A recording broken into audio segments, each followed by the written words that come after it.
We'll go ahead and convene the meeting. For whatever reason, I've got a coughing fit thing going on this morning, so if I choke and unless I fall over, in some collapsed way, don't worry about me, I'll get over it. So let's start with the public comment on non-agenda items. Do we have any member of the public who cares to be heard this morning? Manny, do you have A brief one. Just looking at the Courier in recent weeks, it's easy to see a lack of objectivity in the reporting, and I wonder if it isn't time for the faculty advisor to address the issue of journalistic ethics. All right, we will note that.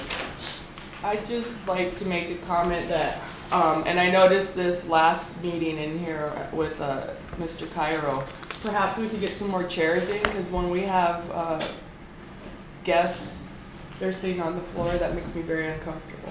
Yes, okay, we will make a point to do that. And actually, yes. Laura's not here today, Thank so you. I'm going to move this down. We have a couple of chairs up in front here, so we can bring them down. Looks like Lauren chose to sit on the floor. If Lauren's more comfortable on the floor, she can sit on the floor, so it's up to her. But certainly, we can bring some additional chairs in for our college council meeting, and Marina and others can make a note of that for us. Thank you. Is there anything else, public comment on non-agenda items? Okay, seeing none, then let's move on to the approval of the agenda. Do I have a motion to approve the agenda? I'll move approval. Second? Second. Any discussion? So it's moved by Deborah and seconded by Manny. Any further discussion? Those in favor signify by saying aye. Aye. Opposed? Abstentions? Very good. Review of meeting notes. We have meeting notes from the February 26th meeting. Thank you to Marina for preparing our packet today and the notes and what have you. Do I hear a motion to approve?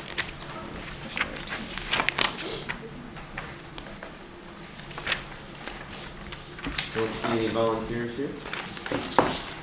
If you move and second, we can at least discuss them. Move. Julie moved second. Second. Who was the first one, sir? Second. Chris Palone first and Julie was the second. Discussion. Okay, hearing no discussion. All those in favor signify by saying aye. Aye. Opposed? Abstention. Just one abstention. Oh, one abstention. Jeff. Not present. Jeff Wojcik is not here. Okay, so that takes us to the next item on the agenda, information items. I'm going to ask Dr. Corner to speak to all three. Thank you. So it'll actually be very quick. First of all, I came here for the Brown Act training to let you know that we were going to have a Brown Act training on April 13th as I presented at Academic Senate. Unfortunately, we're going to have to cancel that training and postpone it until later in April. There's another college priority that's going to come up that day that will be announced shortly that takes precedence over that event.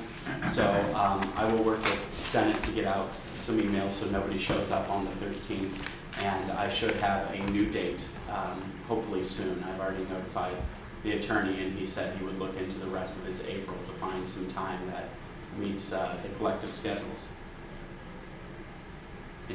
Yes? Is there a reason you can't reveal? Let me see if I can share that real quick. This mysterious? Yeah, so here's President that. It is. gives me a chance to give you folks an update on the president's presidential search. As I think most are aware, there were 51 candidates. The screening committee screened that down to 6. I was one of the 6. The interviews took place last Friday and Saturday. The board will be momentarily, I believe, announcing the 3 finalists.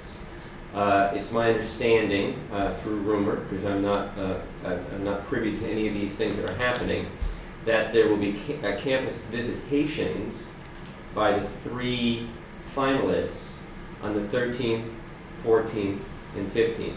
Each finalist will have a day, and that individual from roughly 8 a.m. to roughly 8 o'clock, 9 o'clock at night will be engaged in a number of sessions with shared governance groups and other groups on campus, including 2 forums. The first forum, I believe, is going to be between 12 and 1 or 12:40 and 1:40. I'm trying to remember some vague thing that I glanced at. And that would be the opportunity for faculty, staff, managers, and some community members to speak to the candidate who's there, the one, and again, each one is 13, 14, 15, one day. And then there'll be another one in the afternoon from, I believe, 5:30 to 6:30. That'll be focused on evening faculty as well as staff, but also primarily for the outside community. So in order to make sure that there's an even playing field for all three of these candidates, we are clearing the decks. And that Brown Act training was be on the 13th, and as much as Ryan was dragged kicking and screaming on the issue, I basically suggested it would not be good to put something of that magnitude in the way. That would be unfair to that candidate and might cause other issues. So that's what it's about. So to finish that off, I'm told that the board is engaged in campus visits for all three of the candidates. And so those visits, I think, are going to be concluded prior to the campus-wide forums. So if in fact that is the case, then I'm going to guess somewhere around May 1st, give or take, assuming everything goes okay, the board will be in a position to select the next superintendent president. So I wanted to thank Dr. Miller because in discussions with the board president, it's not really my role to make these types of announcements. It's probably not mine either, by the way. So I apologize for the cryptic nature, but you can see that we really just wanted to make sure that nobody felt compelled that they had to choose between helping choose our next superintendent president and going to Brown Act. So it really was one of those few situations where it actually is more important than the Brown Act training. And I say that reluctantly. Is there a mechanism for the board to hear our thoughts on these? It's Yes. my understanding that there will be a definite response opportunities. If that's what you're referring to, that in these forums and other ways. And if I remember the last time we went through this, in even every meeting I was engaged in, there was a comment sheet. So I could weigh in on that. And then if I remember the last time we did forums, there was a comment sheet as well. And there will be this time as well. Dr. Miller, if I may, the board will be putting up both a digital format and a paper format for people to respond to specific open-ended questions that will really allow people to voice whatever thoughts they have of the three different candidates. So they're making a web page that will allow people who prefer to type things, but they also requested that we do paper-based in case some people do not like to type things. So there will be ample opportunity for people to respond. Okay, thank you. So back to item 2, College Council Review Group updates. So we still haven't been able to meet because we're waiting for representation, but given what Kathy Scott is going to be presenting a little bit later on what we need to do for accreditation, it might be something we can wrap into some of the work we're doing with accreditation. So I will wait to hear the results of that discussion, and if it seems like we still do need a group to deal with governance and accreditation and a group specifically to deal with the College Council, then I'll wait for the representation, we'll move forward. If not, then hopefully we can wrap it into the accreditation discussions. Questions? Okay, coffee chat. So if everybody remembers, we had a very good conversation about strategic conversations in this room and setting them up. And I do believe that it was Julie who mentioned, I don't want a strategic conversation. I just want a time where it can be informal and I can tell the board my thoughts and what I think, where it's not going to be, them on a dice. So we are having coffee chats. There were a couple planned, but for the same reason for the Brown Act, we're going to have to find alternate dates. So the first coffee chats will be on Monday. There will be a morning one and an afternoon one for people who want to attend. An email went out just recently, probably about half an hour ago, from Mary to the campus, letting them know everybody is invited. As required by Brown Act, they won't really be able to respond to issues in terms of deliberating, but it's certainly a good venue for you to voice what concerns you may have going on in the college or what positive things may be going on in your programs that you wish the board knew about. So I will leave those, and I will leave the extras on the back counter in case somebody would like to No, I was just gonna say, that's the Monday before the holiday. Yes, it is. Okay. There'll be more opportunities. I think your point is, Julio, that a lot of people might take that Monday off and make a long weekend out of it. That's right. Yeah. There will be more coffee chats, and there'll be a thing called strategic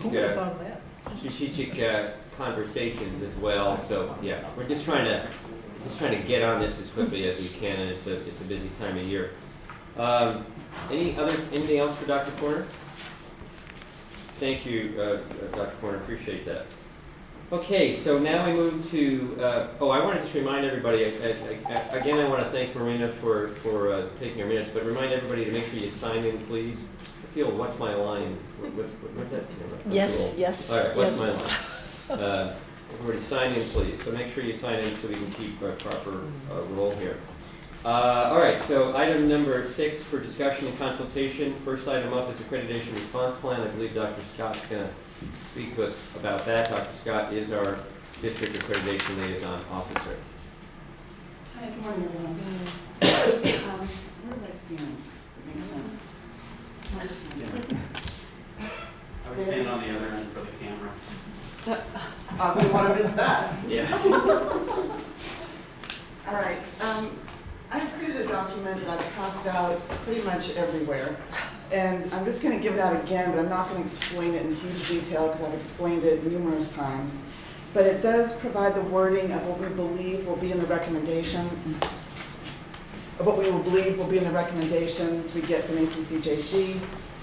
And I've connected it with the actionable improvement plan items that we created as part of our self-study. When you get it, there's one group I do want to come in and see, and that's, well, there's more than one, but Classified Senate for sure. So if I could get on your agenda soon, I would appreciate that. The first 3 recommendations, as I think most of you know, have to do in some form with governance issues. The 4th one has to do with evaluations and specifically ensuring that SLO responsibility are in everyone's evaluation documents. 5 is professional development. 6 and 7 have to do with planning. So I have spoken to PNP, presented this information to PNP. I presented it at the Senate, Academic Senate, and it was discussed yesterday at CAPM. And based on those discussions and just thinking about it in general, I put together a small preliminary plan that I'd like to discuss with you.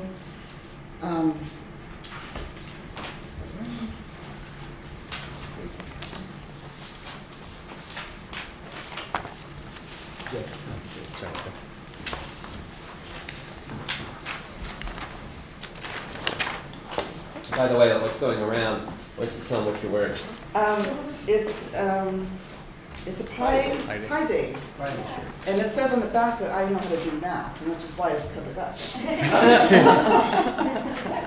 No, I can do math. Thanks to the community college, I can do math.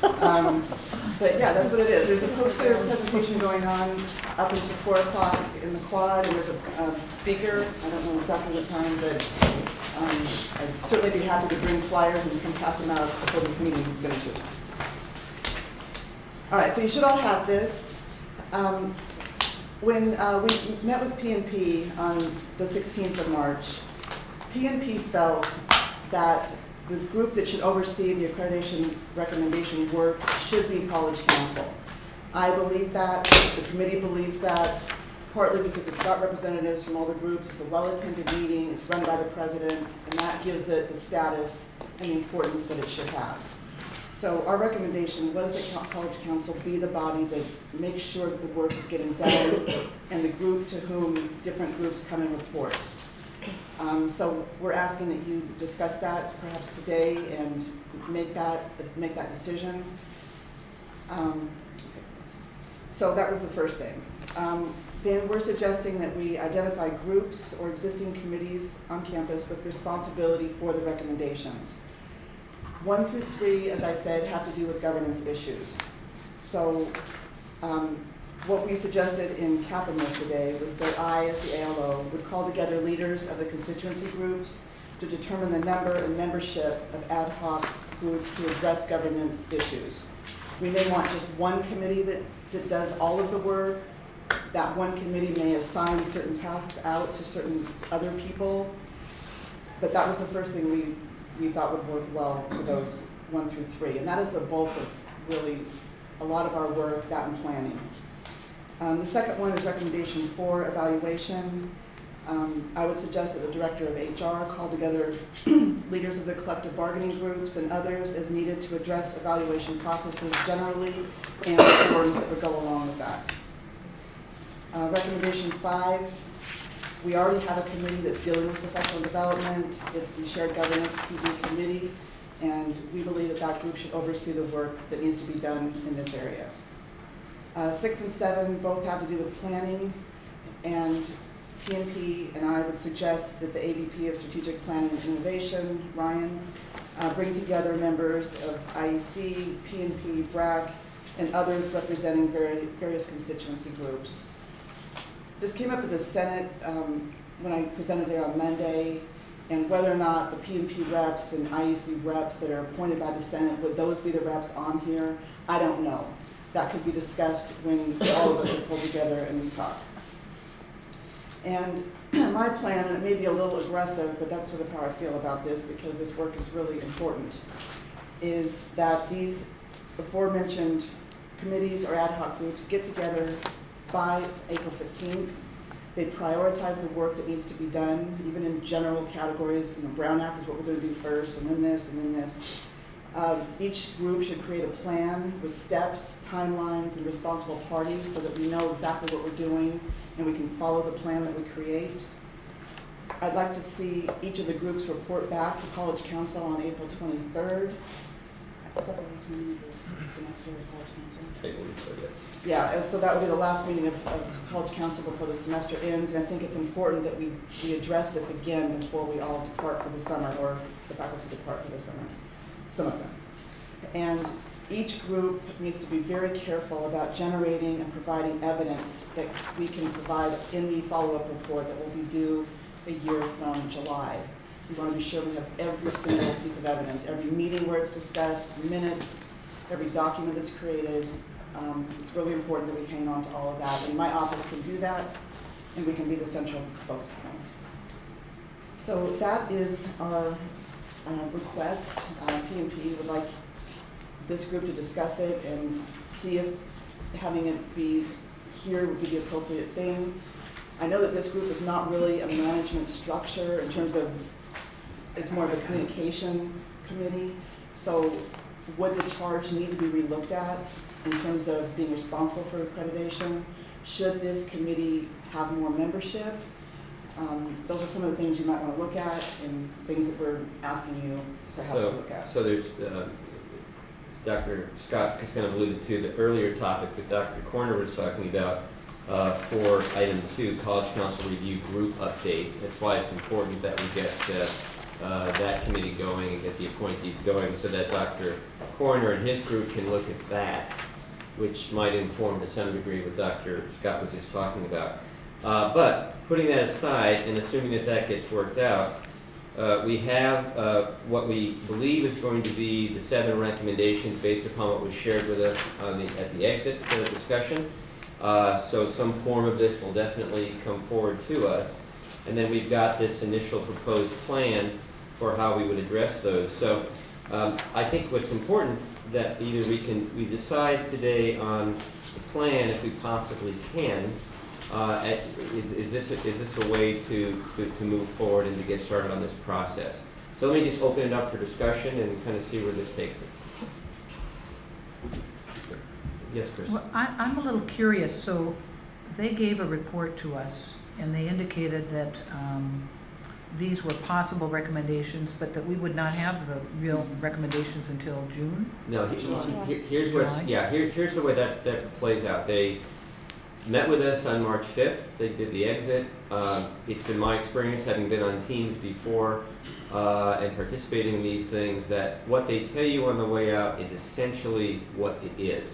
Now, the wording will be tightened up and they might tie it a little bit more closely to the standards, but in essence, that's it. What happens then is that from March 5th until really about now, The team chair finalizes the report, it goes to the commission. There's a gentleman by the name of John Nixon, who happened to be the former president of Mount SAC. He's now on staff of the commission.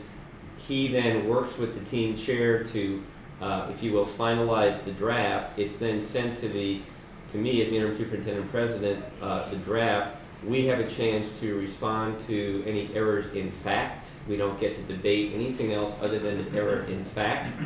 We then, and we'll share that with the appropriate folks on campus here, if in fact we see things like that, we will respond to that. The team chair, Kathy Smith, would then work with the commission staff to finalize the document. Then the commission staff would then make a recommendation to the commission as to status, reaffirm, warning, probation, show cause. On June 4th, the president of the Academic Senate, Eduardo Cairo, let's just assume that he gets reelected. If not, then the president would be Valerie. He's president Foster. until July 1st.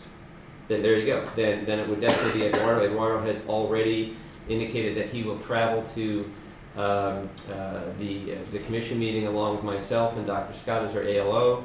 We will stand before the commission. We will explain to them what our progress has been from the time they walked out of here on March 5th up until June 4th. Part of our progress is identifying the recommendation, the recommendations, how we structured ourselves to do it, what progress we've made on the recommendations already based upon what we've done. And then what I would do is basically thank the commission for their work, indicate that we respect the accreditation process, and be very positive about the whole thing. Then essentially we throw ourselves on the mercy of the court, and then the commission will, they'll meet in closed session, they'll determine our situation as well as those other colleges that were visited this spring, and they will report that out the first week in July. Then we will have roughly 1 year until the follow-up.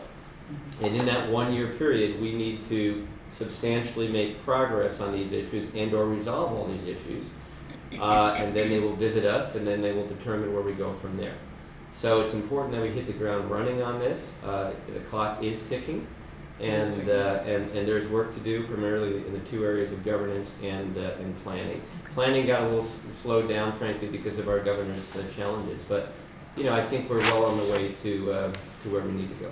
Okay, I was just curious because when I was in that interview, I heard them say, don't record this, don't write anything down because the material that comes back could be substantially different from what we're presenting. So I'll defer to your knowledge of how this works, but I did hear them say that this might change substantially by the time it comes back to us. I think what they're doing there is they're sort of checking their bets, qualifying, but at the same time, though, the reality is what you hear is what you're going to get in one form or another. Right, okay. That's the experience. And I'd just like to clarify, I think they did say we couldn't record it, but many of us were taking notes. I don't think they said we couldn't. And that the bullets were written from various people's notes because they were speaking very quickly and tried to get what we could. And then in terms of the follow-up report, my experience has been that they go over each of the recommendations, and if they feel that we have completed any of them satisfactorily, they may take some of them away and say, we'll come back in another year and we want to see these two or whatever, we need to continue working on these two. That can happen. Okay. So our goal would to be done after a year. That would be my goal. But if not, to at least reduce it as much as we possibly can. Right. I see Lauren in the back. Can I ask a question even about the? I don't know. I think if I were king, I'd say yes, but is the decorum such that we can? You are king, I've never so been trained. since you are the chair, Yeah, all right. You can. Lauren, please. As a non-committee member, I think it's wise that this be placed in the hands of college council so that everybody's voice is heard. I really appreciate that, so thank you. Well, my concern is that we're ending our meetings on April 23rd. Is there any way that we can somehow continue this college council throughout the summer? I know nobody probably wants to hear that, but that if we have meetings not every 2 weeks, every 3 weeks, so that these updates continue, and that we have a place on the website as well where all of the notes are kept. So even if faculty are not on campus, they'll be able to see what's going on with regard to Lauren, that was going to be my recommendation, that if in fact this group continues in this leadership role, we meet every month, 12 months a year, and when necessary, we meet multiple times during a month in order to do this, the most important business of the institution that we have. So I agree. And could we put it up online? Yeah, I think we can figure that out, Kathy and I. We can put notes and things. There's an accreditation website we have now, so we certainly could post this information up there. So, do we want to take a motion about these, this presentation? What's the pleasure of the group here? And the initial proposed plan for accreditation recommendations, that's the document. Chris? Well, I think it's a great idea to have information funneled to us so we can give it a really broad view. And I don't think anything needs to change about the way College Council is run. I think that, you know, we'll pretty much solve a big problem. And if things come up and there seem to be gaps, we can send it back and have them, you know, fill in things and. So may I take that as a motion? Sure.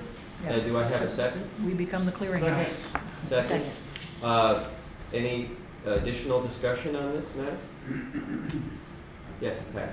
I have one question. If the, in number 1, for the initial proposed plan, if the College Council does decide to change its function in some way, how is that done? Does that have to be, I mean, how is that approved and how is that done that you can change your function? I mean, I have nothing wrong with changing the function, but how is that done really in official channels? The way it was done last time, and I had the opportunity to oversee that process, the way it was done last time, we had a committee, and it doesn't mean we have to do it this way, but last time we did it, we had the Academic Senate President, we had the Classified Senate President, we had the Management Association Chair, and we had the Associated Students President work with me to do kind of a bottom-up review of the College Council functions. And at that point, we had 35 to 40 committees that in the end we rolled into 9. Now, every step of the way, we took it to the College Council and we got approval as we ended up with the 9 subcommittees. And we came up with their charge, their membership, and even the rotation, the way that membership would rotate. Mm-hmm. So it would be my recommendation that we follow the same process. And that's where we came up with that graphic in terms of how we function. It'd be my recommendation that we follow the same process, that as this working group that Ryan, Dr. Corner is going to chair, does its work, every quote-unquote adjustment or change that it suggests, it comes to this body, and we discuss, is this something we want to do or not?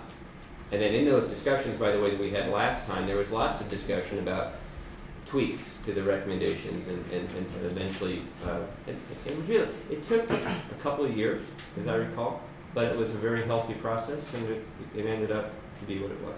Okay, thanks. Lauren, you're going to have to become a member here pretty quick. No way. Okay. So does this mean that the charge of planning and priority will change? And if so, how will that change in the bylaws? Because if you look at their current goal, it's all around accreditation. And it could very well mean that. In other words, as a result of this action the council takes, when Ryan and his group get together, they would look at the planning and priorities charge and say, okay, looks like we need to adjust, maybe have it as an advisory group to the whole council on these matters or something like that. Ryan, do you have any comments about it? Yeah, I would just say that there may be a likelihood that there would be a change because one of the things that did slow down planning was that the primary planning committee was focused on accreditation for 2 years. Right. So we will have to look at everything. We will have to look at the level of workload that each of these committees has and really decide what's best for our college. Because Kathy's going to be having a lot of accreditation groups working full steam, and I need some planning groups doing the same to address the recommendations and make them for better functioning. So everything's on the table as far as I'm concerned. Yes, man. I think this plan calls for 3 new groups in addition to the existing PD committee. and it's going to really require an increase in participation of our campus members. So I would just sort of hope that we can put out that message effectively to the campus community to ask for greater participation, and I hope the individual constituency groups will do that as well as they reach out to their members. All right, are we ready to take a vote? If so, all in favor signify by saying aye. Aye. Opposed? Abstentions? Unanimous. Thank you very, very much. Thank you, Dr. Scott, for Thank all you, your everyone. great work on this. Okay, Institutional Effectiveness Program Initiative Goals. All right, it's me again. Sure. I think I'm going to have to join the committee too, Lauren. So, for those who don't know, a little while back, there were some state regulations that were passed to look at the institutional effectiveness of community colleges.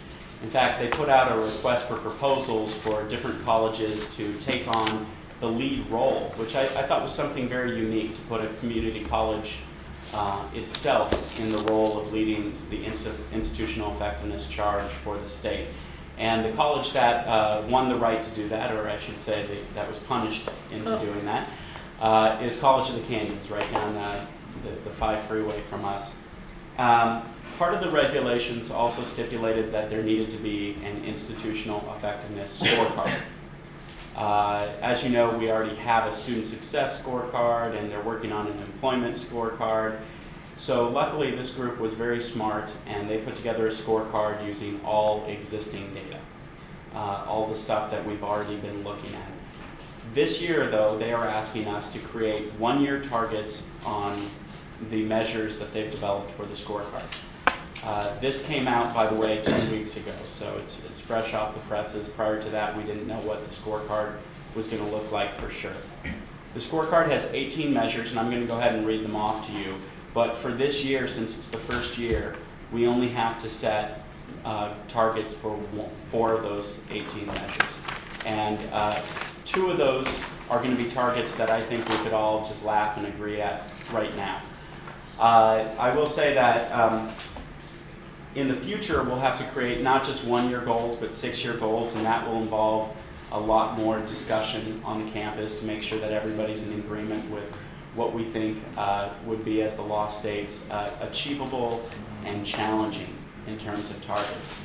But for right now, there are 2 required goals that we need to set, targets we need to set at the district level, because they do, remember, they're dealing with multi-college districts as well, so they separate out district requirements from college requirements. The first one is the fund balance. What percentage do we have in our fund balance? So that one, I'll obviously get some input from Joe, and since it's a 1-year target, it's very much less of a target and more of a what do we think is actually going to happen. It's more of a projection. So I will bring that number back to the committee at the next meeting so that we can look at that and discuss it.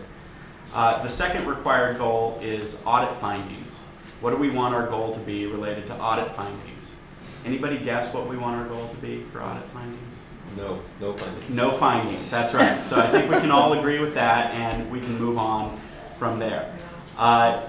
The ones that we'll have to set in the future as regards to the district will include our percentage of salary and benefits as a total cost expenditures, our annual operating reserves, and how much cash balance we want to keep on hand. But those will not need to be set until next year. Now, the required goals for the college level, in which case for us it doesn't make a difference. One is really easy. What do we want our goal to be in terms of accreditation? Please, nobody say warning. Our goal should be that we want to be reaffirmed completely. And then we'll have to report on whether or not we met that goal once we find out in July. The other one, which will require a little bit more of a discussion, is our successful course completion rate. Over the last few years, we've had some pretty good consistency. Going back to 2009, it was 71.7, then 72.1, 72.5, 72.7, and last year it was 72%. We don't really think that there's a whole lot that can move the needle great amounts in 1 year. put into place things that could really get things going, you would have to see it tick up. So next meeting, what I will do is I'll bring in some projections that Crystal has put together, and we can discuss what we want that 1 year target to be. And what I hope it does is really open up a conversation for next year where we can talk about what we want our 6 year target to be. Because if you look at our educational master plan, we have targets on completions of degrees, we have targets on transfers, but we don't have any of these intermediate, these more short-term targets established. And I think this will be a really good process to do it. So those are the 4 required. Now next year we'll also have to look at completion rates, as in how many students complete a certificate, degree, or transfer within 6 years. For college prepared, underprepared for college, and overall. I'm sorry. Absolutely. Is that a 6-year Yes. community college goal? Yes. And that becomes very difficult because if you're setting as an example a 1 year target, what you're really talking about is how many of the students who have been here for 5 years can we pull into that 6 year completion. And that's tough because if you look at the data, most students, if they're going to complete, are going to complete in the first 4 years. And I think the reason, there's 2 things real quick. One, as you can tell, we're moving into a completion-oriented world. We're moving into a performance-based world. The funding formulas will eventually be tied more and more to performance and outputs and all that kind of stuff. As a result of that, the Chancellor's Office has established a brand new office, office and division, if you will, on institutional effectiveness. And all this is coming out of that particular branch of the Chancellor's Office. 6 years is because that's the national average right now. And I suppose they just chose that as something as less argumentative, but it's the reason why we've gone from the access agenda pretty much to the completion agenda, even though they still say access and completion now. They still include access. But right now, every community college should have the goal of completing students within 3 to 4 years, period. But the benchmark, the baseline that they're focusing on right now is 6 years, for whatever it's worth. So we'll set those next year. They also look at remedial rate, success rates, the ability of students who are placed into lower than college level math, English, and ESL, their rate at which they then are able to take college level courses within 6 years, career technical education rates, and then the number of degrees and certificates completed and our FTES goals. So those will all be what we'll talk about next year, and hopefully we'll have a very long-term, robust discussion. Maybe we can do one measure each meeting. But the immediate need is setting the target for those 4 measures. The successful completion of courses, the success rate, being the one that will probably require the most discussion. So what I'm asking from this committee is permission to send you out the draft suggested goals on those 4 targets in between our meetings so that we can discuss and approve them at our next meeting in April. So again, restate what you want to do. But what I'd like is permission from the committee to send the draft recommended targets to the committee via email prior to the meeting so that we can have a thorough discussion on it at the next April meeting. So moved. Motion, second. Discussion. All those in favor signify by saying aye. Aye. Opposed? Abstentions? Thank you, Dr. Corner. Okay, thanks. All right, so now we're going to move to item 4, Roman numeral, 6, item 3, Board Policy 3550, Drug-Free Environment Drug Prevention Program. Who's going to speak to that? Yes, Dr. Leva. I can speak to that. The financial aid department underwent a program review from the federal government in December. And a part of our responsibility as a college is to ensure that we have a drug-free environment drug prevention program policy and procedure. And so that's where this stems from. The only edits, I'm reviewing the document we received in late February from the federal government in response to our program review findings. The only changes that I would need to this administrative procedure, Bob, include listing the consequences of people violating this procedure.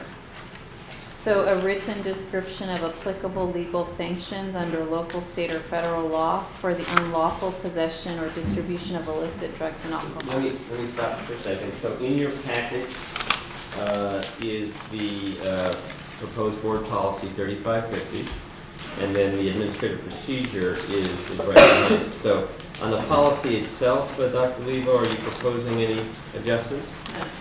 Which one? The district shall be free from all drugs and from the unlawful possession, use, or distribution, etc.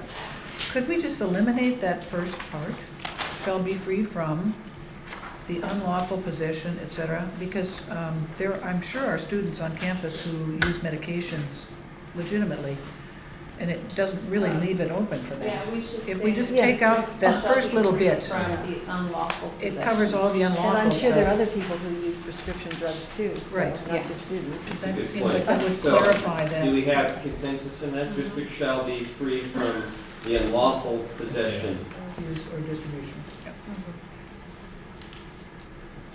Okay, very good. Any other comments on the policy itself? Okay, hearing none. Now we'll do the administrative procedure. So again, Dr. Lebo, you were saying something about that?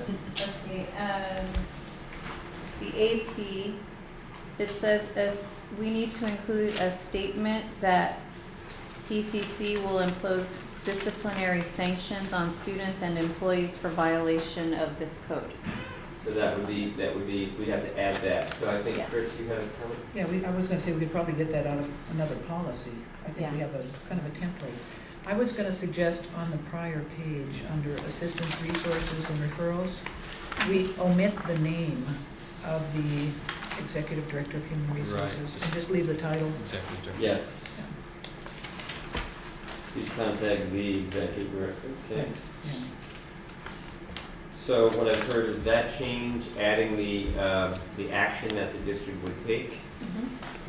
Just by way of reminder, our board of trustees will vote on the policy and the policy only, and not the administrative procedures.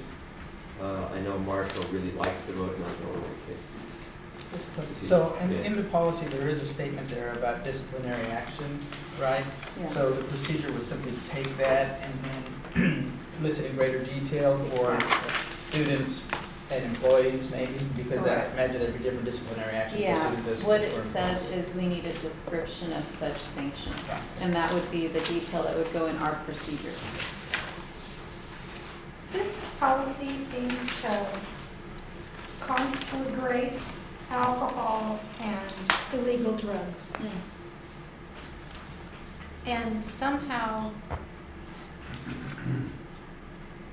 we need to untangle those two things. Okay, where do you see that, Well, Julie, so that I can? Prohibition of drugs, is that? Well, the first thing on the second page of the AP says death including by alcohol poisoning or drug overdose. Well, the policy, on the first part of policy, district shall be free from the unlawful possession, use, or distribution of illicit drugs and alcohol by students and employees. So, drug-free, is alcohol considered a drug? Well, these are two separate things, though. I think if you have an illegal drug versus whether the alcohol is illegal on campus or not. I mean, you can't send me to jail for having alcohol. You can punish me at the school level, but if I do bring an illicit drug to campus, you can send me to jail. You know what I mean? Well, but back to Julie's point Julie, are about, you saying for under health risks, we should list health risks associated with illicit drug use and then health risks associated with alcohol? They should be separated? No, I'm trying to say very much what Marshall is saying. It seems like Maybe if we're using alcohol, Right. the same punishment applies. It's all throughout there. And if there's an alcohol addiction, the same punishment applies, but I can't believe that legally the same punishment applies. Almost all of them that include alcohol include drugs. You know, Could it say then that the district shall be free from the unlawful possession, use, or distribution of illicit drugs and the possession of alcohol by On students and campus, employees? something, yeah, So sure. because as Marshall said, the possession of alcohol isn't unlawful for, Yes.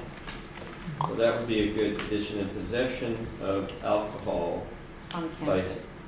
students and employees on campus. on campus. Maybe take possession and move that down to because we want to specify possession on campus, right? Right. So take that where it's mentioned, Well, possession by- first. So then, like, if I was to come at Christmas time and give you a bottle of wine, does that mean I'm in violation? One would be. Yes. You can have, You're in possession of it. yeah, you can have alcohol on No, I campus, am. period. We can meet at the cross the Then you're a street. pusher. Just checking. The list of health risks, is that obligatory under some policy or something? Because it seems a little like, I don't know, why do we have to name all those things? Well, I pinched it just to get this to discussion, but Terry Hampton authored this language. I'm assuming that she utilized model policy from the Community College League of California. So I would have to ask Crystal, who I know worked with Terry on it, to see that occurred. So Yeah. if we're not ready to take action on this today, it doesn't seem like Yeah, we it's are. the first read anyway. It's the first read. What I would suggest is that people take this away, maybe send their comments back to Marina. Marina can then consolidate them on one document, share them with Terry, and then Terry can consider that and bring it back at the next meeting. Yeah, and just to let everyone know, it is sufficient for us to communicate to the federal government that we are working on our policy and procedure related to this. They don't want to see that it's completed. And one of the reasons, the primary reason why we're doing this, there's two reasons. The primary reason is that we are responding to requirement as a result of the financial aid audit that we had. I think maybe Dr. Lebo mentioned that. So this is not this is a mandatory request vis-a-vis the $38 million of financial aid that we distribute annually. Beyond that, it's something we should have anyway. That for whatever reason it was a missed policy in all of our policies.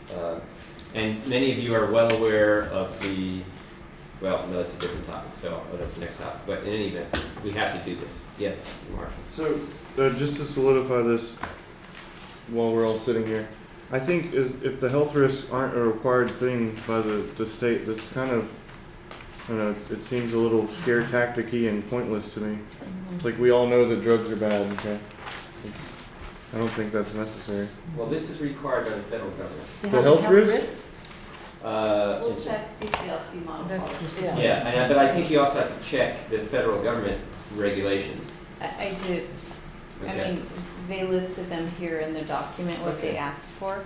And so it said a written statement about the standards of conduct, a description of the health risks associated with the use of illicit drugs and the abuse of alcohol. So it does ask us Yeah. to list those health risks. All right. Yeah, so I think we need, yeah, so I think if Dr. Lebo and Vincent No, who's currently our interim financial aid director, work with Terry on this, that would be good. And Joe Bushko, by the way, is very much involved in this discussion. It's been very helpful. Then I think we'll be in good shape. So if you can get your comments back to Marina, say within a week or two at the outside, that gives the group time to consider that and then get another draft ready for us to approve, hopefully at the April meeting.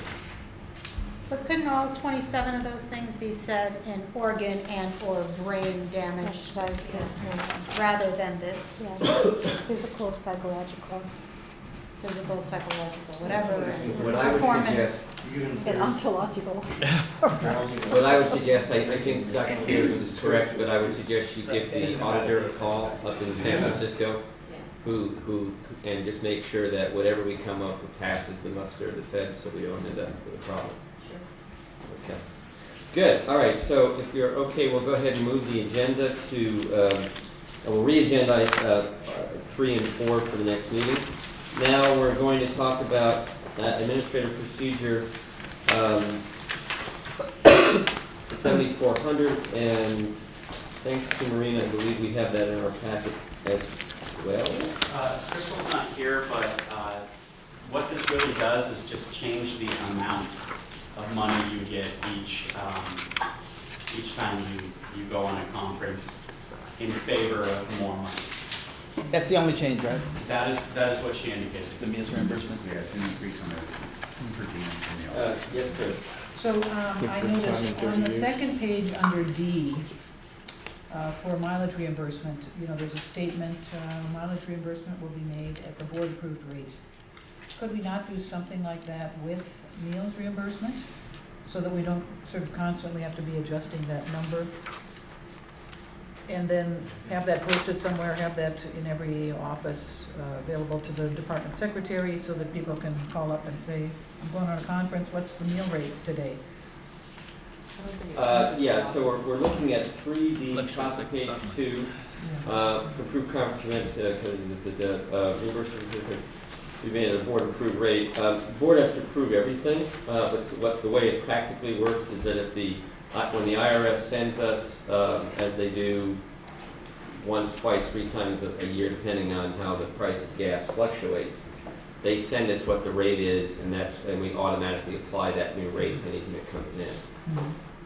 So the board has to kind of approve everything in general, so. So all she's saying is why not make Why just not this the do that current for state meals as rate? well? It would help us to prevent having to go back and And revisit change this it every if year in case the the dollar price rate changes. So you're here. saying leave D2 alone? Make number 5 similar language to D1 and 2.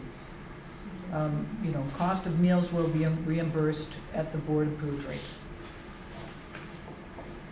So just leave current state rate. Yeah. Forget this. Well, the problem with that is that people will go back to the AP just to know what the current state rate is, so it's probably appropriate to keep the dollar amount in there, just because it gives people an idea what the reimbursement rate is.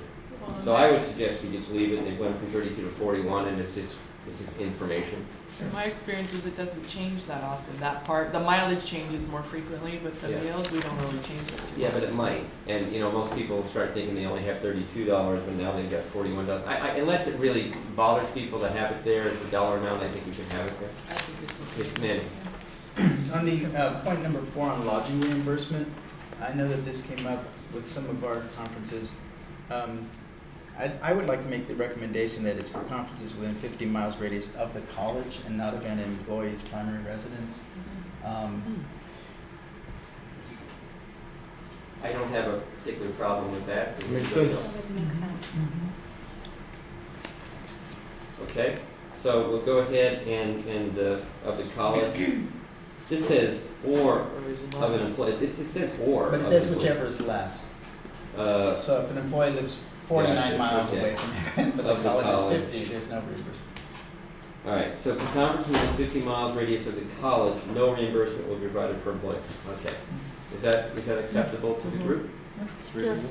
And so do you need to change B as well? I'm sorry? Just for A, point A and B, which is just 50 miles of the college? Yes, That was the same that would be wording. changed, the same language. Yes, it would be. Okay, do I have a motion to approve? We got a lot on the agenda, so I'm trying to move us along here if I'd like to possible. move to approve with the standing changes.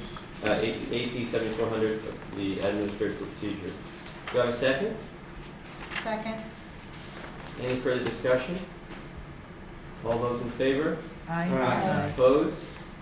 Abstentions? Thank you, guys. All right, now we have item 6, which is the board policies 3540, sexual and other assaults on campus. And there is a handout on this in your packets as well. So do we have anybody here to speak to this? I don't believe there. I don't think that's There is not, attached. there's not that here. So, The meeting, we'll be meeting tomorrow at 1:30 to discuss this. The reason is that our current policy is out of compliance with Title IX, so we're going to be meeting tomorrow. Any recommended changes will be vetted and then back to College Council at the April meeting. okay, so we're basically 6 and 7 then is going to be deferred till April. Correct. And I will add, just very, very briefly, that most of us are aware of the things that are happening on a national level at colleges and universities, and many of the issues we've had with fraternities, sororities, and just the overall topic of sexual assault on campus. And I don't believe we've had a policy like this either in the past, have we, Dr. Bell? I don't think we've got a policy like this. Recent changes within Title IX are now obligating community colleges or non-residential colleges to investigate reports of sexual assault if it occurs off the campus and there's 2 students involved. In the past, the college had no obligation to investigate. Now, if we get notice of that from the victim, the college is obligated to investigate. Right. So that needs to be changed. And our police force has been alerted in the past to incidences of this type, and what they have done is responded, but turn it over to the local agency as soon as possible. Okay, so if everybody agrees, we'll defer this until the April meeting, 6th and 7th. Thank you, Dr. Bell. All right, so Board Policy AP 6030 Professional Development. Dr. Scott, are you going to speak to this at all, or is someone going to speak to this, or where are we with that? Yeah. All right, That's in your packet as well. it is. 6030 for professional development is the beginnings of what we hope will be in a comprehensive, coordinated program, professional development plan for the campus. It has passed through the Professional Development Committee. It's been approved by the Academic Senate. It is with the Classified Senate right now and the Management Association, who we are hoping will approve it shortly. But we wanted to bring it to this committee for discussion. There was some question about whether we should be bringing these here for the discussion rather than trying to hold separate discussions and have it come back to the group and then go back out. It was strictly for logistical purposes that we thought it might be best to discuss it here. And so Pat and Manny are on it, Deborah's on it, at least for now. And we would appreciate people's input. We're happy to make adjustments to it. And I don't know if people had a chance to look at it, but we're happy to make adjustments and have it be a document that we all feel is best for the college. And this is something we're anxious to get moving and approved as quickly as possible. Pat? I thought that we had discussed, but I guess that the various constituent groups would discuss it among themselves and then bring their suggestions here, and we would discuss them that way, so we don't have to, you're right, go back and forth and back and forth. And that's our normal way of Right. transacting business here, so I agree. So I think that groups have done that, right?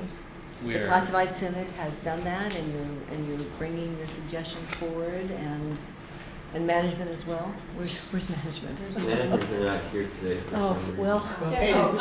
Oh, Joe. I have half of hair. Well, I don't mean to insult Joe, but you're much better looking. Poor Joe.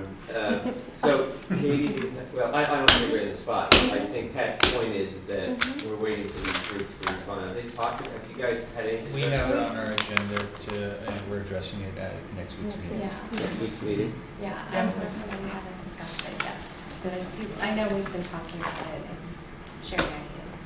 Okay. So, may we ask you to turn up the heat on a little bit so that we can be in a position at the next meeting? Dan? Yes. Since there will be further discussion on this, I just want to say something as a member of the committee that developed this, that in the Senate there was a discussion, and some folks on campus were suggesting that the policy doesn't give emphasis to diversity, especially when comparing it with an old policy. But when you compare this policy with the old policy, this policy gives much greater emphasis to diversity and equity than the other does.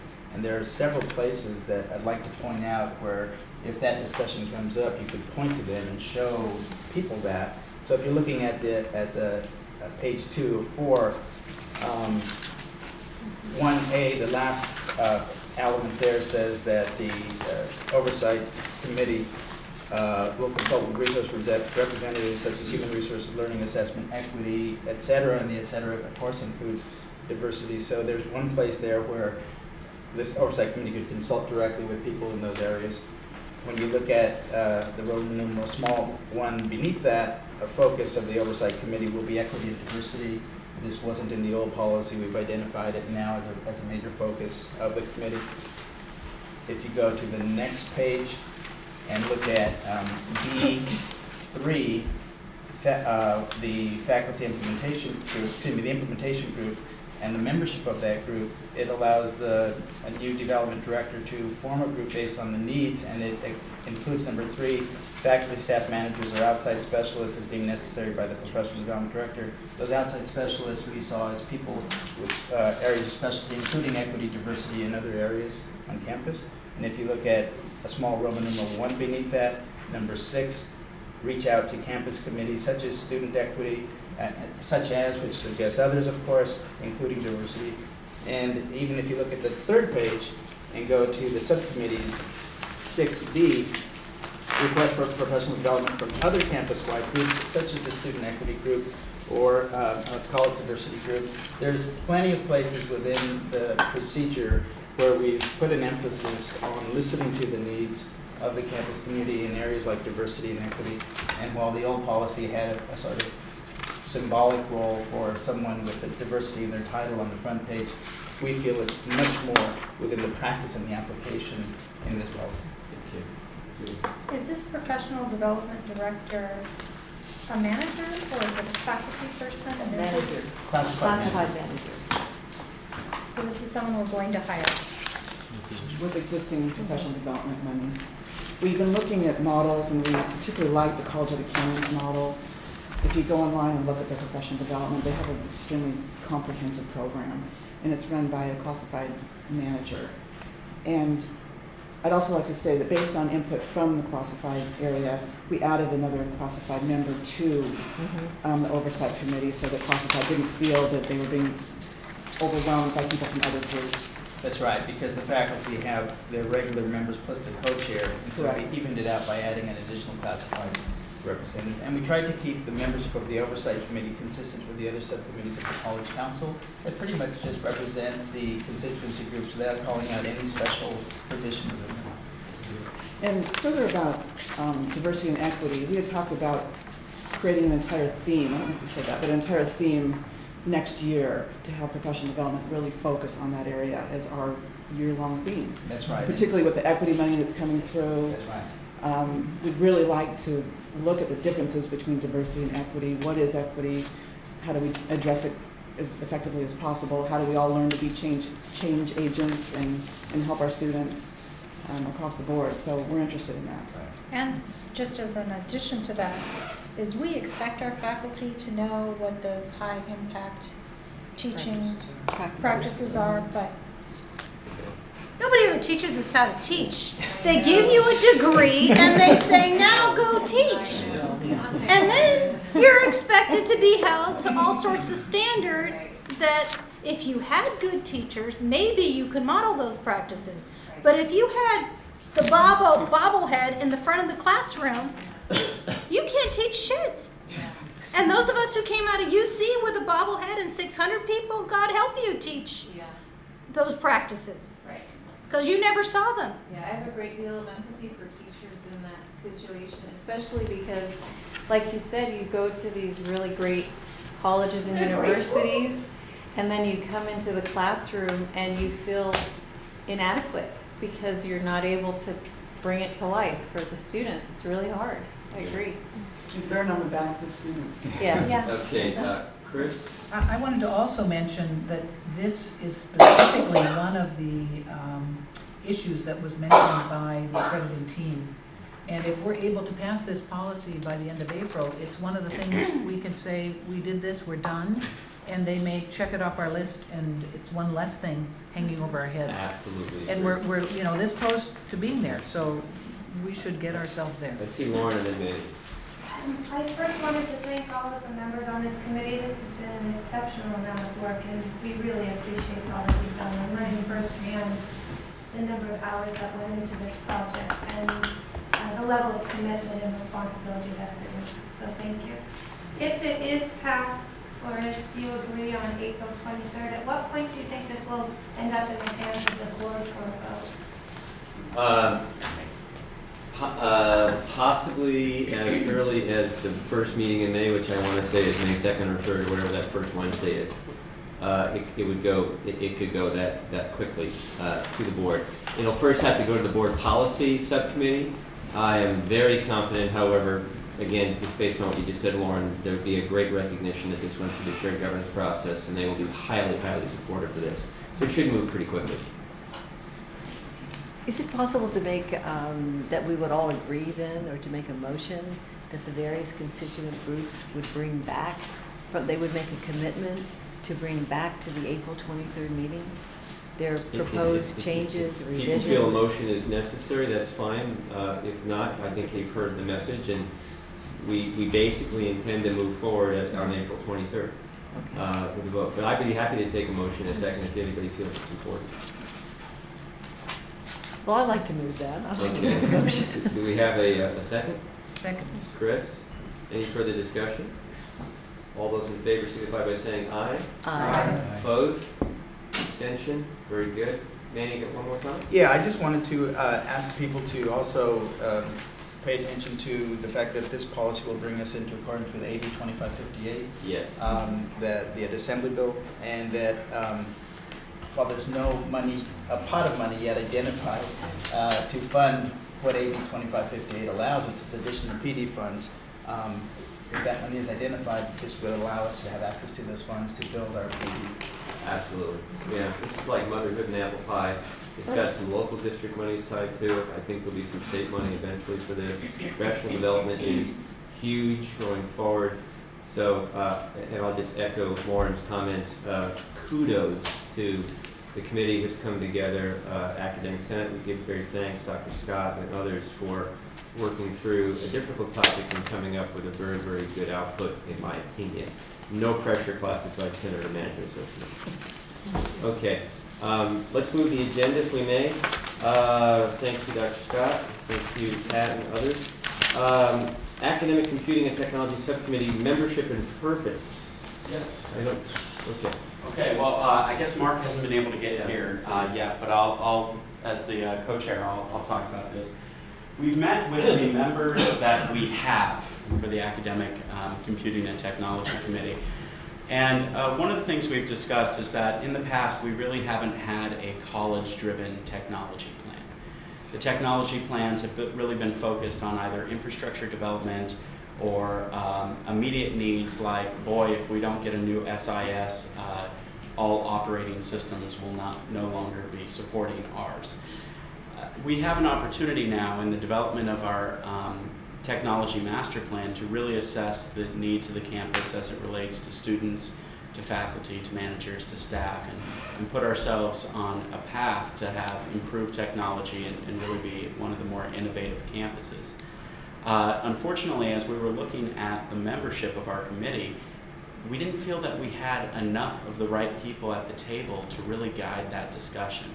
So in discussions with those that were at the table, and Jeff was one of the ones there, so I may let him speak a little bit, we drafted a recommendation for new membership for the Academic Computing and Technology Committee.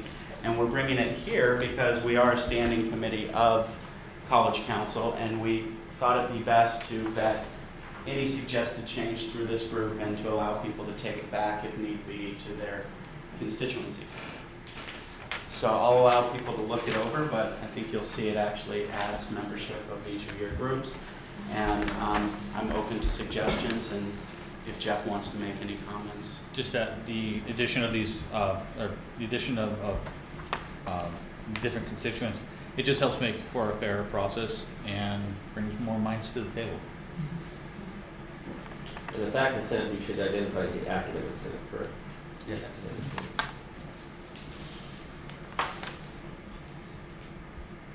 Okay. Is this something people want to take back to the groups and talk about, or are people comfortable with it as it is, or what's your feeling? Doesn't matter. It can be however we decide to appoint.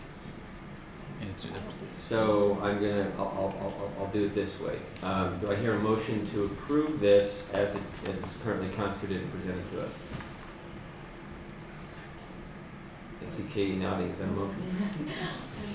Okay, that's a motion. All right, so it's moved by Katie. It's seconded by Jeannie.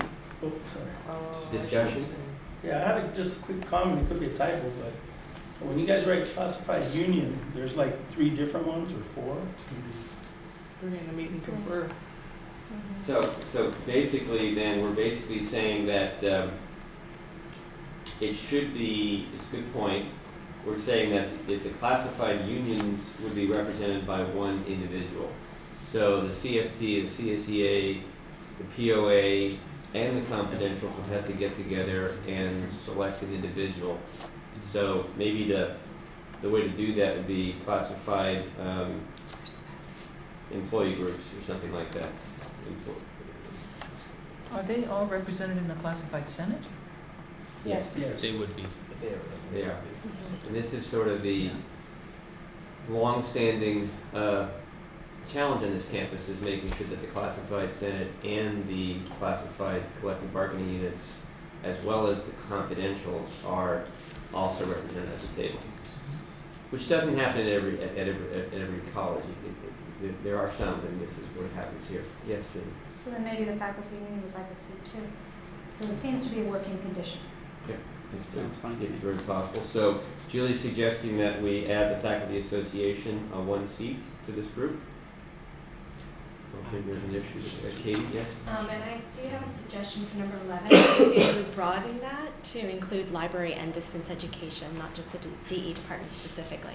The library distance education. I think If that would be okay, I don't know if that's. Leslie brought it up specifically related to distance education Right. because of the specific DE tech needs, Right. but I'm open to whatever the committee Right, so will you say. may want to check with that because, again, the library does have a lot of technology needs, et cetera, and I think that that would allow for greater representation of that particular school. How many years ahead are we looking at this plan? Well, ideally what we would do is try to look 10 years ahead, but we are planning on a 5-year update because we think we know what 5 years in the future looks like, but let's remember that iPads are only, like 6 years old now? Seems like they've been around forever, but, so we look 10 years in the future, but we plan specifically to have a 5-year update to make sure that we didn't misread the tea leaves. Okay. So to kind of recap here, we're looking at changing item number 3 to, in some way, state classified employee group representation. 1, collective bargaining representation. We're looking to change the faculty senate to the academic senate, the term. We're looking to add 1 seat for the faculty association. And we'll double check with Leslie and the library group regarding the title of item number 11. So I had a motion by Katie, I don't remember who the second was. Jeannie, thank you, Jeannie. With that specificity and those changes, I'm going to call the question. All those in favor signify by saying aye. Aye. Opposed? Abstention? Thank you very much. Thank you, Dr. Porter. So that then takes us to the survey. Yeah, and I'm going to make this as an information item to bring back because I want to be cognizant of time. So one of the key elements of developing a tech plan is finding out what the needs are from the individuals that are actually using the technologies. In the work with the committee as it exists, we've looked at the survey EDUCAUSE, which we found to be a better survey than what we've used with our staff, faculty, and students in the past. And we've adapted a lot of it to meet the needs of our organization, including questions specific to our own enterprise software systems, adding in elements related to sustainability, which is one of our mission critical priorities, and also adding in things related to, and I know Manny's and Pat are gonna love this, related to professional development and technology. The goal was to look at it today as a group and then get it out before the spring so that we could actually have something to work on for the summer. Looking at the timeline and what we have to do with accreditation, that does not seem realistic anymore. So what I'm going to suggest is that we bring this back when there's less on the table. We'll plan on it in fall, and over the summer, the group, as the new constituency is developed, can have our own storm and norms and develop as a committee and start looking at the issues that may be outside of asking the faculty, the stuff related to infrastructure and the hard data in terms of our megabits per second and things like that. And I'll add quickly that the district is now deeply engaged in the development of the facilities master plan, having just approved at the last board meeting after a very lengthy and good process, the selection of our master architectural firm that's going to be working with us to develop that plan.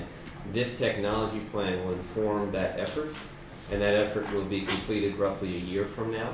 So it is important that we move on this relatively quickly, but quickly is defined as quickly as we can do it well. Right, exactly. And so, so it looks like we're on it. So can I interpret this to say that we'll see a draft of the survey at least April 23rd? Absolutely. As long as you have time on your agenda, it's available now, but I want to be cognizant of the other needs on the agenda. And it would make sense to send that agenda out, that survey out ahead of the April 23rd meeting, give people a chance to look at it, and then they'll be that much more informed. Will do. All right, thank you. Excellent. Review of committee lists.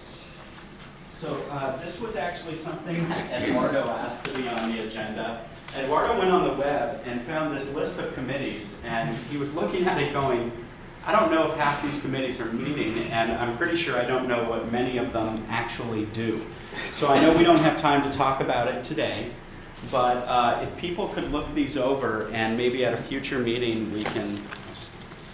Would these have been the 46 committees, by the way? That was ever that you were referring to, that you met with, Let me take a look. and kind of reduced everything to 9 committees, do you think? Does that look familiar? Just haven't updated the Well, web. And maybe we just haven't updated the web. No, actually, yeah, many of them, well, yes and no.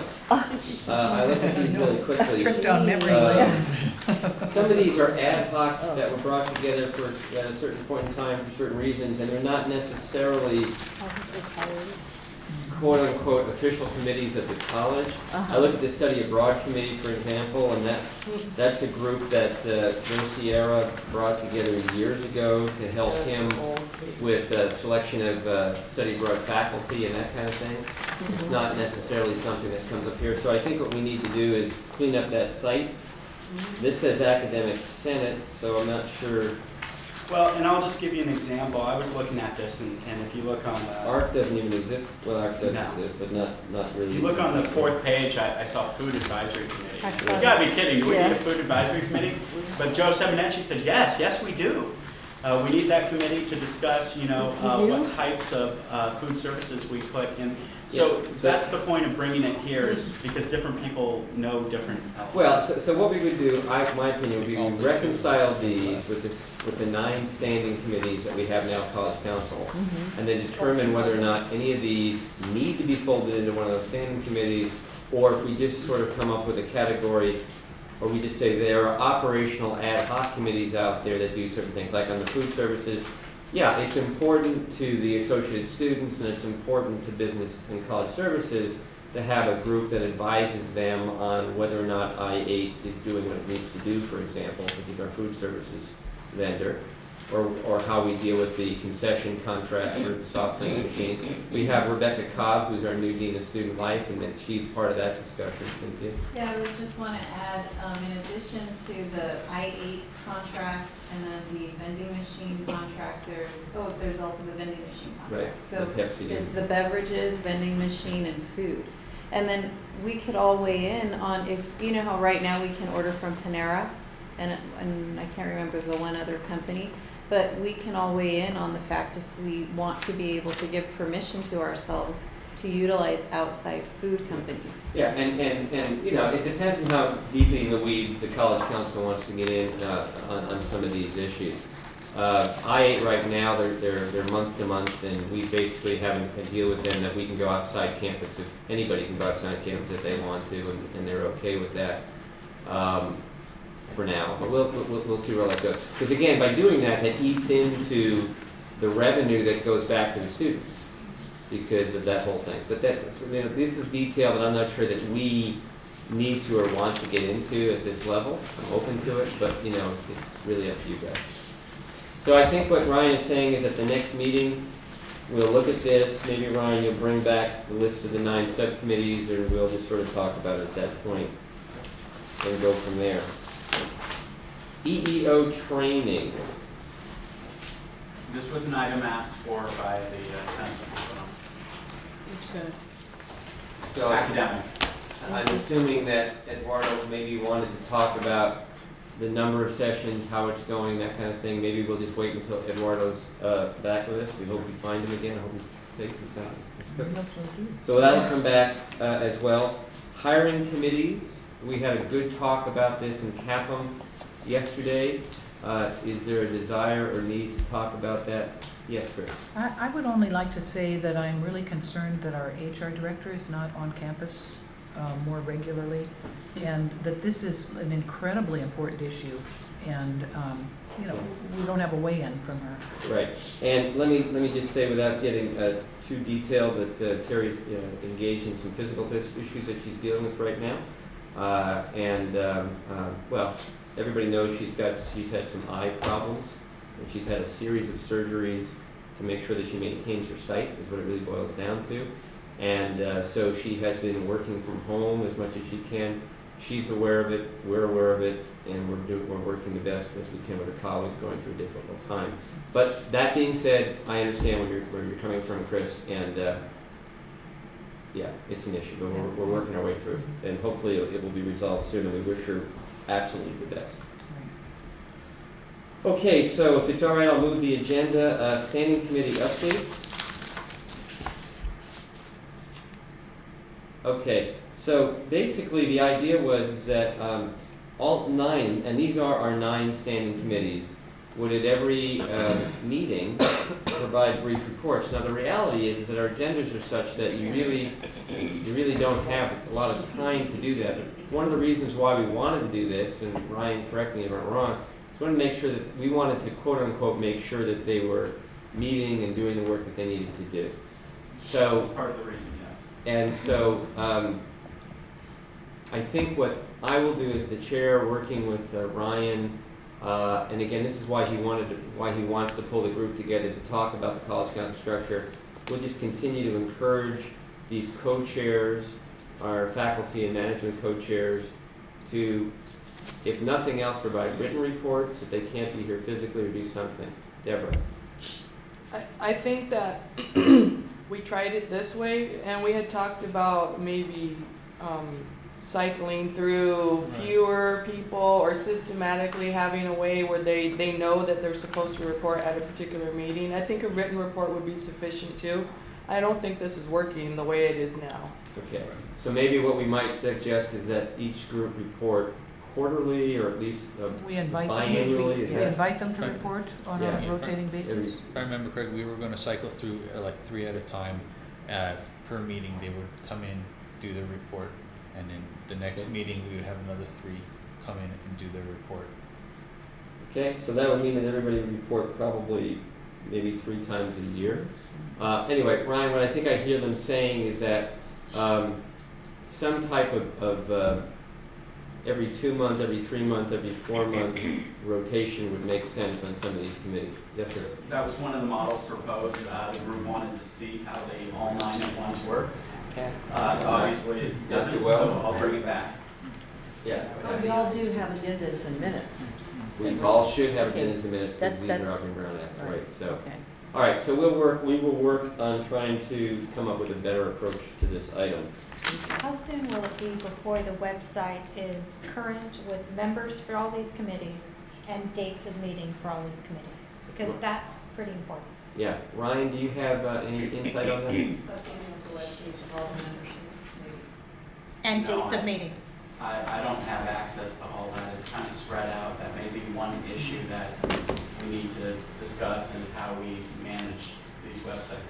I know that as soon as I get the appointments for ACT, then that will be updated, but as for the others, it's kind of a committee by committee thing. Which is a shared governance problem. Yes. If I go on the website and I don't know where or when something's meeting, I can't possibly go to it. Right. And Right. then that makes me feel like there's no transparency and someone doesn't want me to go to the meeting. So when Ryan brings together the college council review group, transparency, communication, website, that's high on your list of things to discuss, am I right? And, we are in the midst of a massive redesign of our website right now, through a new thing called Omni Update that's going to make updating things much, much easier, user-friendly, that almost anyone will be able to do. So there'll be a tool in place to allow the co-chairs and their folks to very readily update, and that should be launching this fall. It will be launching this fall. Yes, Pat? It is, of course, important for everyone to meet regularly, but I know this has come up many times, but when do we all establish, let's say just between these 9 committees, when these regular meeting dates might be? Because I'm sure that there's some people here who might serve on several committees. I wouldn't be surprised. So I mean, just the logistics of establishing, well, we're going to meet, once a month on this date and at this time. And then we all sort of do this independently, and then we discover that these meetings are overlapping. So there has to be we have to figure out some way of managing this. Maybe the week before school begins, we all sit down, these various groups, and we kind of lay things out, because Master calendar. We need Wow, a master. imagine. Yeah, well, but if we don't have something like that, and then with all the other committees as well, there's such a difficulty in setting times, and so to plan ahead like that is really hard. Even if everyone wants to be transparent, it's very difficult to do this. So it's my intent that out of Ryan's office, that he and his team be a coordinating central clearinghouse for this type of thing, and then a master calendar is established and there's some type of coordination. And again, coming out of that review group thing would be what the requirement is, and then we'll have to staff it in such a way to make sure that it happens as best as possible. I think an idea to that is if each one of the subcommittees were to have their site, anybody who's doing per Brown Act, you're going to post your agenda 72 hours, at least post it there onto the website, so people can go to the site for that subcommittee, and they'll see that agenda with the date that you're going to meet and all that, in case that date happens to move around sometimes. Well, but hopefully it won't move around. That's the idea of a master calendar. Yeah. I mean, alternatively, we can perhaps, and I don't know how much paper this would generate, but I mean minutes, if we just handed out minutes from the committees at every college council, so that we can go through and... So, not to want to limit conversation, we're past time here, but this is exactly the conversation that the College Council Review Group will have, and then make the recommendations. So, those of you who have not made appointments, let's make the appointments so we can get our arms around this and deal with it. That makes sense. Thank you. All right, future meeting dates. So the next meeting is, I believe it's April 23rd, Marina? Is that the date? I think it is. We have an early 4th Thursday in April. Okay. There's 5 Thursdays in April. So we're going to, now, as Lauren mentioned earlier, this notion of trying to convene the College Council, those of us who are here, those of us who can be here, and continuing that through the summer months, how do you feel about that? Generally okay? Yes, Chris? I think May and June are realistic. Yeah. May and But I June? think when you get into July and August, it's pretty unrealistic to expect to get enough people here. All right, so why don't we go ahead and at least put May and June together, and then we'll kind of see where we are in June and whatever the need is. So, In August, we're already in school. Not quite, I mean. August 31st. Yeah, it'd be tough to have a meeting. Got it, you okay. know. okay, so we'll just add May and June. I'll ask Marina and Dr. Horner to facilitate that, and we'll start with that. Are there any announcements to come before the body? Ryan. I would just say, since we're going to have May and June meetings, for any of the faculty in the room, if you could send Marina and I what your teaching schedule is for the summer, that would assist greatly in setting up those meetings. Good. Okay, which means that we might deviate from our 4th Thursday. If we need to. If we need to. Okay. Classified Senate, today's going to be our first day of establishing town halls for the classified constituents. We're going to be having it in C310 at 12 o'clock. Great. So, yeah. Great. Any other announcements? Do I have a motion to adjourn? Move to adjourn. Second? All those in favor, aye. Aye. Bye, guys. Thanks, very good. I think it was a good meeting. I appreciate it.